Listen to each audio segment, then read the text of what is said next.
पुराने जमाने का एक पुरसुकून गांव था। कच्चे घर, मिट्टी के रास्ते, सब्ज खेत और सादा दिल लोग। उसी गांव में बाबा रहीम अपने बेटे समीर के साथ रहते थे।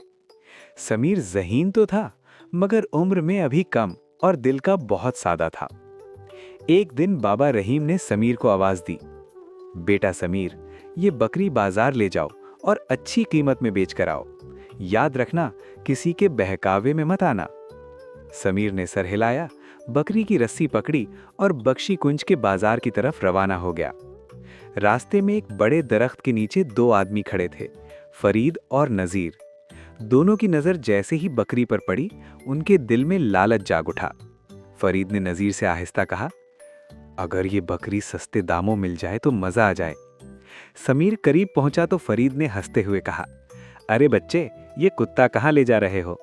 समीर चौंक गया, कुत्ता? ये तो बकरी है। नजीर ने भी एतमाद से कहा, नहीं नहीं, ये बकरी नहीं, साफ कुत्ता है। लगता है तुम्हें गलतफहमी हो गई है। समीर ने हैरानी से अपनी बकरी को देखा। वो उलझन में पड़ गया। दोनों बार बार यही कहते रहे कि ये कुत्ता है। रफ्ता रफ्ता समीर के दिल में शक पैदा होने लगा। आखिरकार फरीद बोला, अगर तुम इसे बाजार ले जाओगे तो ज्यादा से ज्यादा 250 रुपए मिलेंगे। ऐसा करो, हमें बेच दो, हम तुम्हें पूरे 500 रुपए दे देते हैं। समीर कुछ देर सोचता रहा।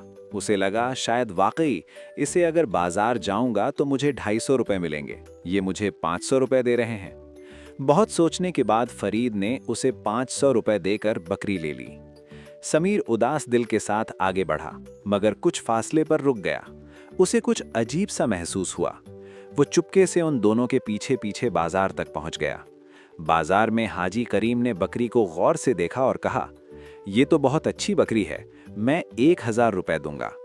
ये सुनकर समीर के पैरों तले जमीन निकल गई। उसे अंदाजा हो गया कि उसके साथ धोखा हुआ है।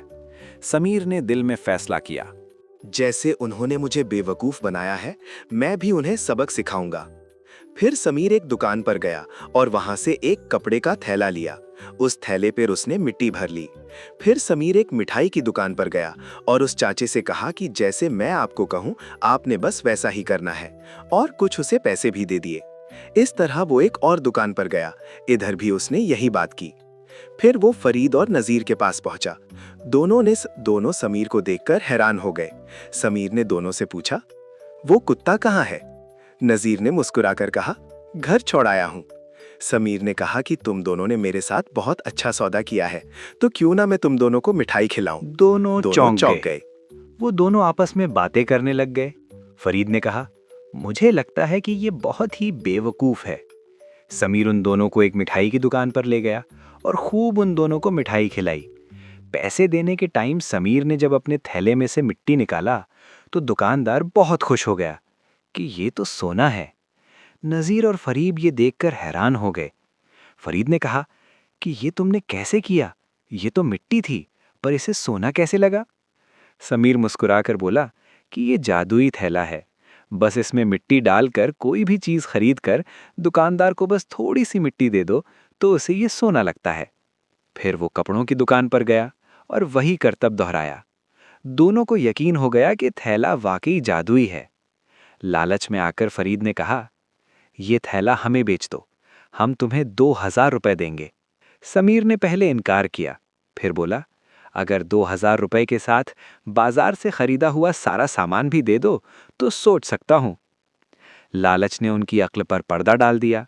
उन्होंने सारा सामान और 2000 रुपए देकर थैला खरीद लिया।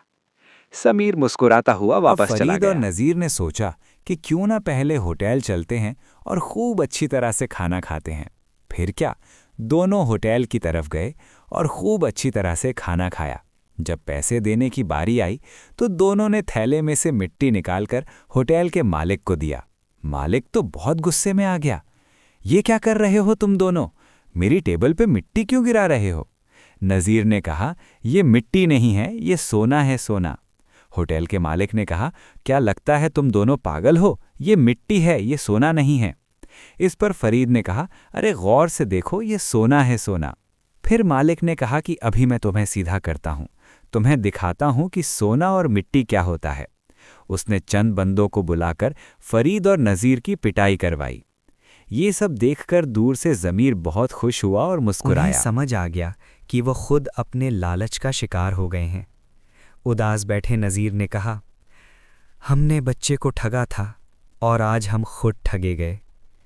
फरीद ने आह भरी, आज के बाद कभी किसी को धोखा नहीं देंगे। उधर समीर घर पहुंचा।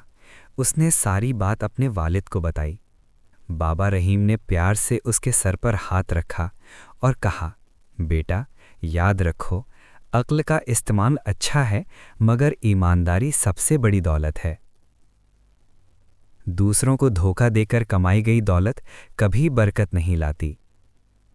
समीर ने सर झुकाकर कहा, जी अब्बा, मैं ये बात जिंदगी भर याद रखूंगा।